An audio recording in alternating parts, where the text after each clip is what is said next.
And welcome to this edition of the Native News Update on this Friday, December 9th. I'm your host for today's program, Paul DeMain.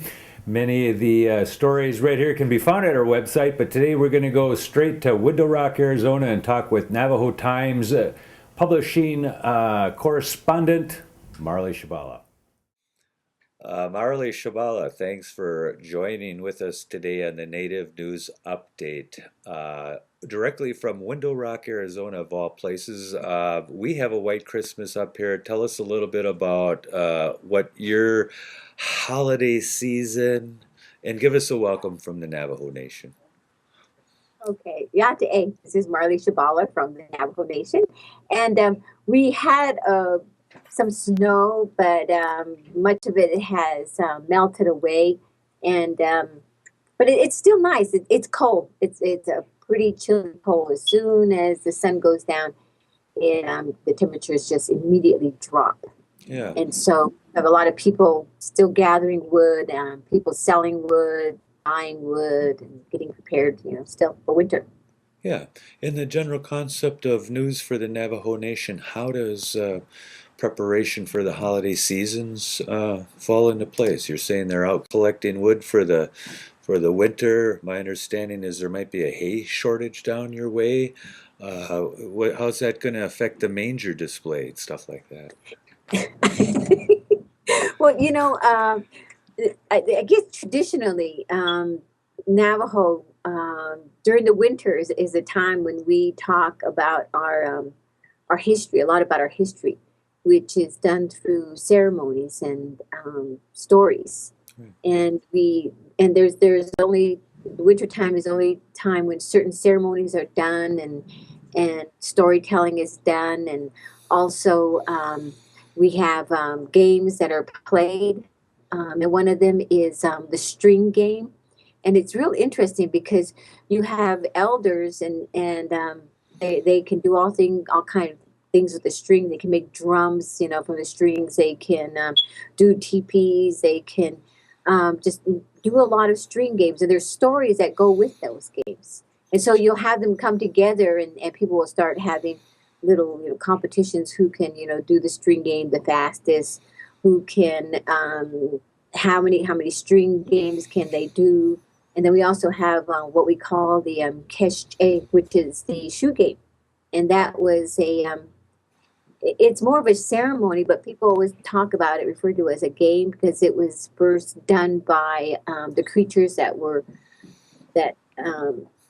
existed during the day, and then those that existed during the night. And when these are part of the creation stories of, okay, shall we have all day or all night? And of course, the animals that lived during the day said, of course, we need to have day all the time. And the night said, no, we should have night all the time. And so the way to settle it was, they came and they said, well, let's, settle it with this game. And so there's a game that's done only during the winter.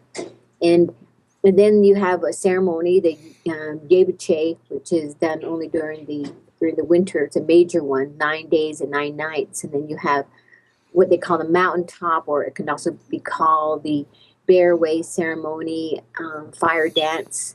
And so, yeah, there's certain things that we do, and intertwined in that is basically the concept of giving of gifts or exchanging gifts, and just that socializing and Right.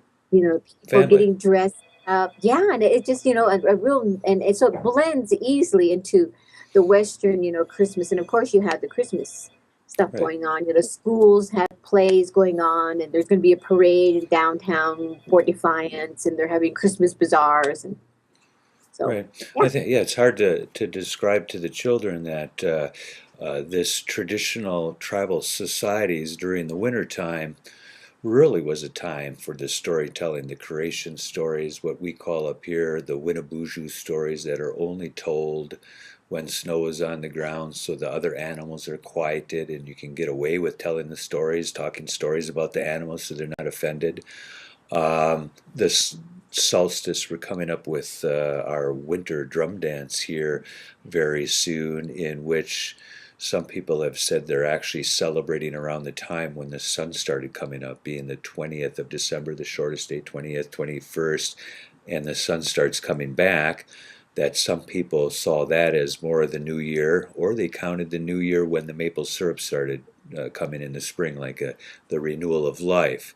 But this time of the year was used for teachings, stories, family, sharing, and in some cases survival. Winter wasn't always kind to native people. So, No, no, and that's interesting because in the Navajo council meetings, when the communities come in, which are called the local government, which is called the chapters, and there's 110 of them, and they come in and they ask for emergency winter assistance.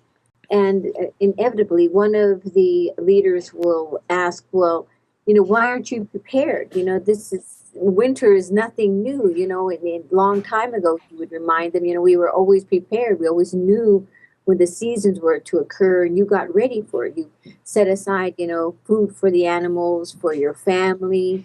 You got your homes prepared. Back then there were horses, but now it's, you get the vehicles prepared, and so that they often bring that up when they come in and ask for emergency assistance. But then again, a lot of the areas they're unpaved roads, and the ones that are unpaved, you have areas where you have the mud that is very slick. I mean, it's just like stepping on ice. And you were talking about the New Year and how your people celebrate it.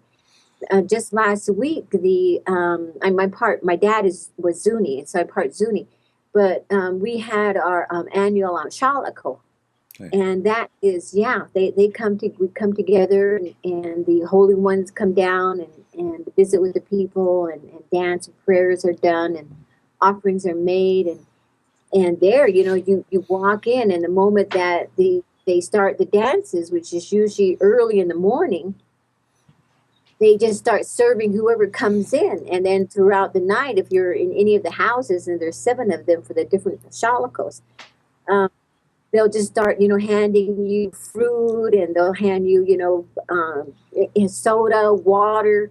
I mean, it's a different type of giving than Christmas, where you have gifts, but it's still a gift. So, and we've always done that, as indigenous people, we've always shared. Hmm. And if you had a choice, I dislike the commercialism. I think a lot of people do, but I think they know that the children and grandchildren are susceptible.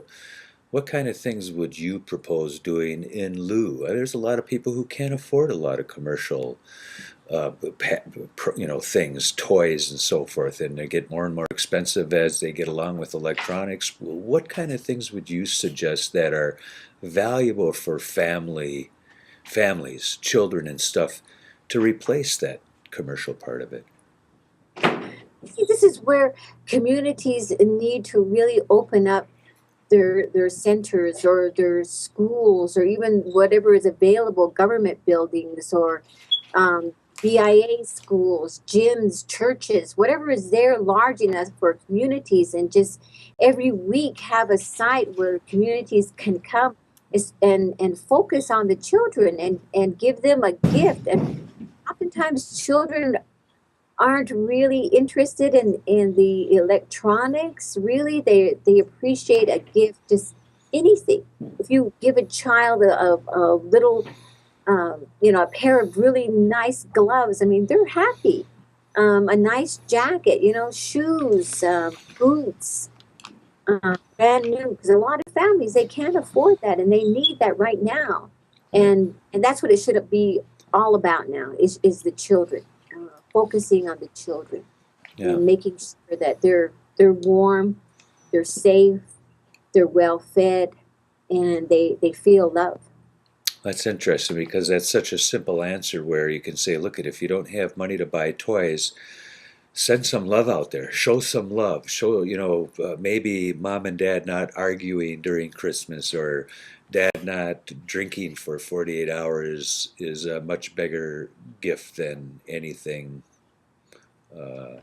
anything that's a commercialized product.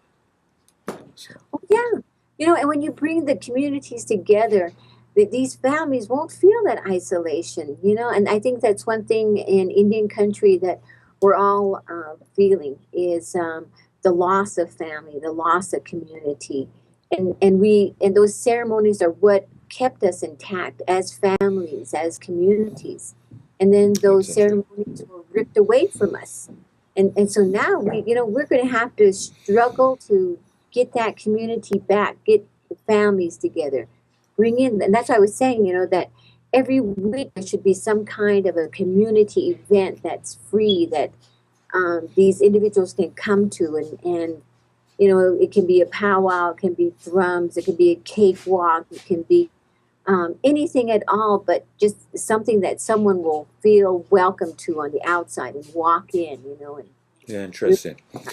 Getting fed hugs and kisses and little things rather than toys that break down or run out of battery power. What about this hay shortage I read about? Is that going to be affecting the livestock down in the Navajo Nation? Someone says they might be running out already, and it's not even into the midwinter.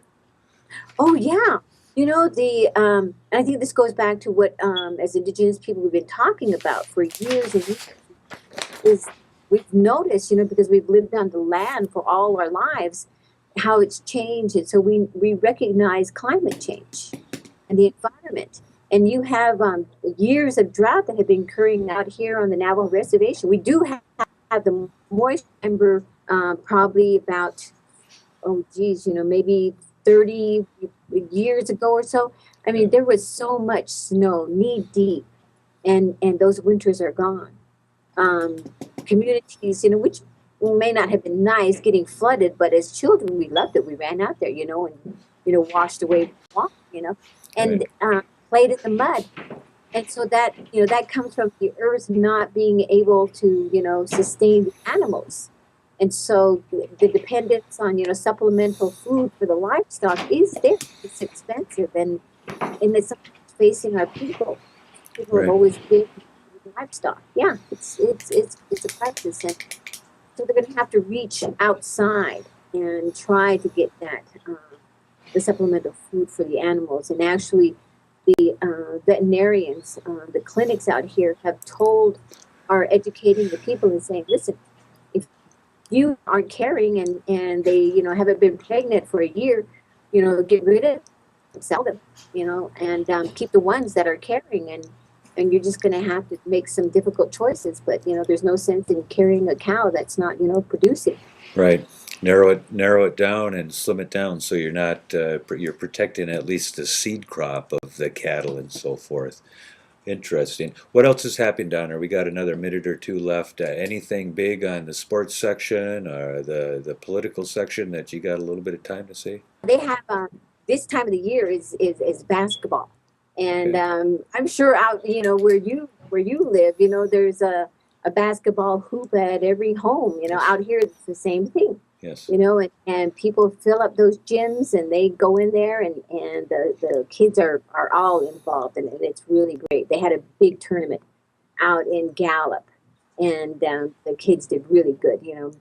Women and females, males, and Yeah. it's an exciting time. Well, we'll keep in touch with you on the results of that. I had one last question before we go for the day. How does Santa Claus say ho ho in Navajo? Yacht a keshmesh. Oh yeah. Say that again. I gotta get that down. Yate. Yacht a keshmesh. Okay. Marley, thanks for Okay, joining with us again. Huh? okay, all right. You We're take going care. at. Bye bye. And that is another roundup of news from Indian Country on this edition of the Native News Update. We want to thank you for joining with us and come back again soon. Miigwech.